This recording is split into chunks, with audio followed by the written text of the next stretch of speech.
Panorama group, जो सोचता है वो करता है। लुटेरे का, ज़्यादातर लुटेरों का वो अड्डा हो गया है और एक कर्मचारी 5-6 लोगों को पिए रखता है और उसी से वसूली पूरे करता है। बीमार चल रहे हैं और 2-4-5 आदमी इस प्रदेश को चला रहा है, पदाधिकारी और नेता, और प्रदेश का गाढ़ी कमाई का पैसा लूट रहा है, गलत काम करा रहा है और जैसे तैसे पोस्टिंग कराकर पैसा वसूली कर रहा है। नमस्कार, मैं अभिषेक आनंद और आप देख रहे हैं न्यूज फॉर नेशन।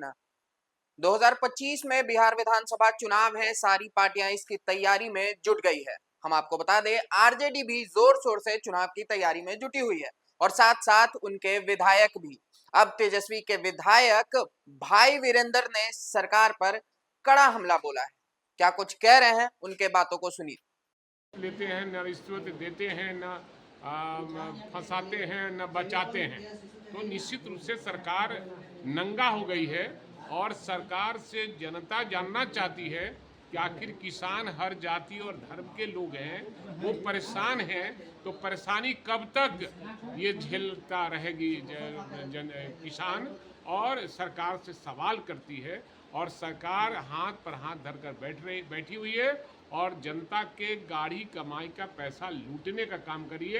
अंचल ऑफिस लुटेरे का, ज़्यादातर लुटेरों का वो अड्डा हो गया है और एक कर्मचारी 5-6 लोगों को पिए रखता है और उसी से वसूली पूरे करता है। इसलिए मैं चाहूँगा कि सरकार इसको देखे और किसानों से जुड़ा हुआ मामला है। यह देश किसानों का देश है और किसान ठगे हुए महसूस कर रहे हैं। आने वाले समय में ये निश्चित रूप से जनता सवाल करेगी और अपने वोट के चोट से इस सरकार को नेस्तनाबूद करने का काम करेगी। कल राहुल गांधी पटना में आए लेकिन अलग थलग रहे। क्या लग रहा है कि चुनाव में कुछ अलग थलग की राजनीति चलेगी? नहीं, महागठबंधन एकजुट है और कहीं कुछ नहीं है। हमको लगता है कि गोदी मीडिया और मोदी मीडिया का ये सब प्रचार है और कहीं नहीं कुछ है। और महागठबंधन एकजुट है, हम एकजुट है, ऑल इज वेल।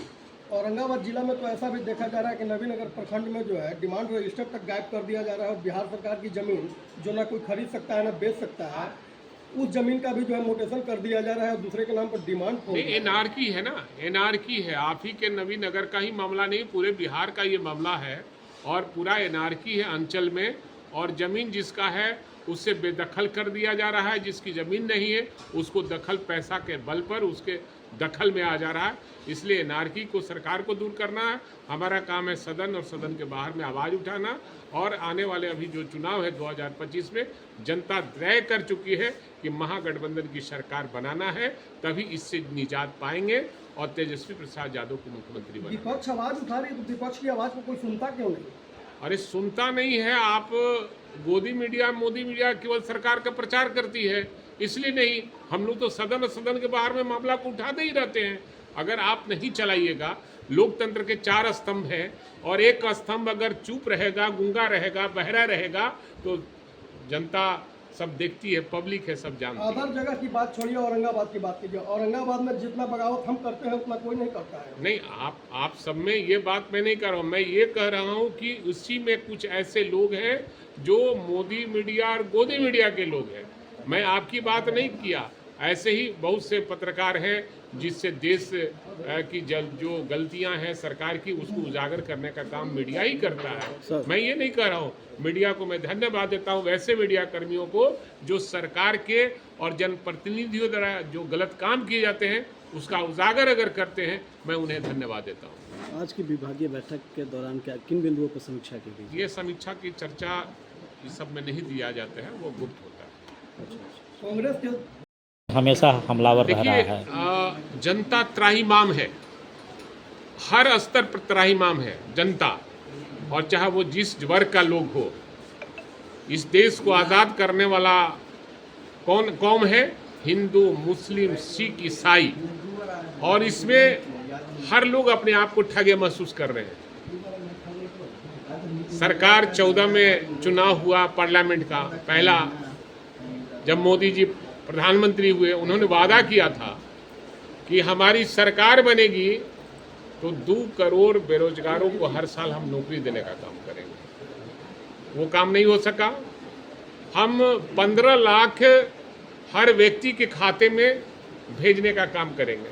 जो स्विस बैंक में पैकरे हैं को रुपया, जिन नेताओं का अफसरों का पैसा है, उस सब को जब्त करके और सारा पैसा जनता के खाते में 15-15 लाख देने का काम करेंगे। वो भी नहीं हो सका। तो ये जुमले का पार्टी है, कभी हिंदू मुसलमान, कभी वक्फ। अरे बेरोजगारों की चर्चा करो, देश में महंगाई है उसकी चर्चा करो। वो चर्चा ना हो, उस पर चर्चा लोग न करे, इसके लिए वक्फ बोर्ड का कभी गठन कर दिया, बिल पास कर दिया।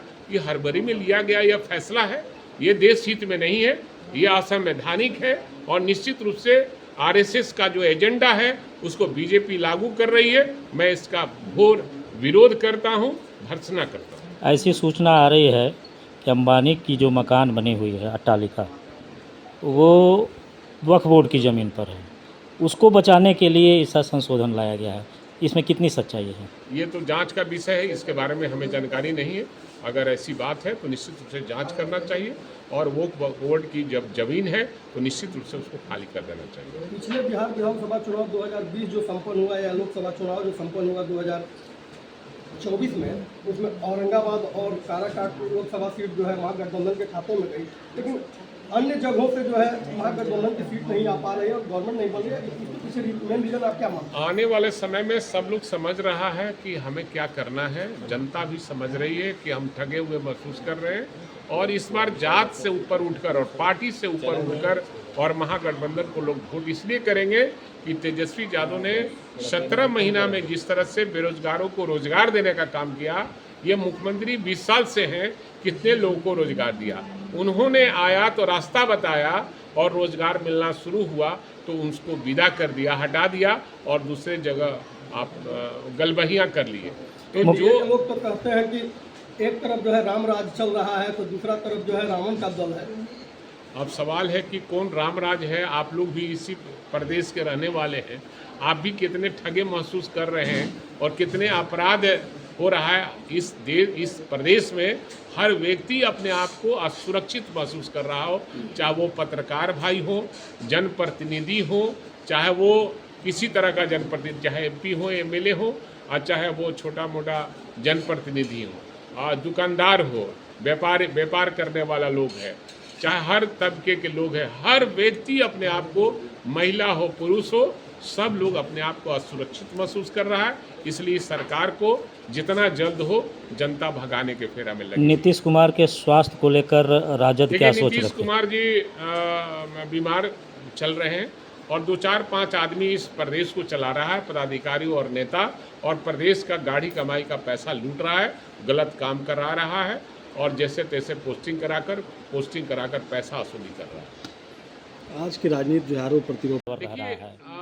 जनता त्राहिमाम है, हर स्तर पर त्राहिमाम है जनता, और चाहे वो जिस वर्ग का लोग हो। इस देश को आज़ाद करने वाला कौन कौम है? हिंदू, मुस्लिम, सिख, ईसाई, और इसमें हर लोग अपने आप को ठगे महसूस कर रहे हैं।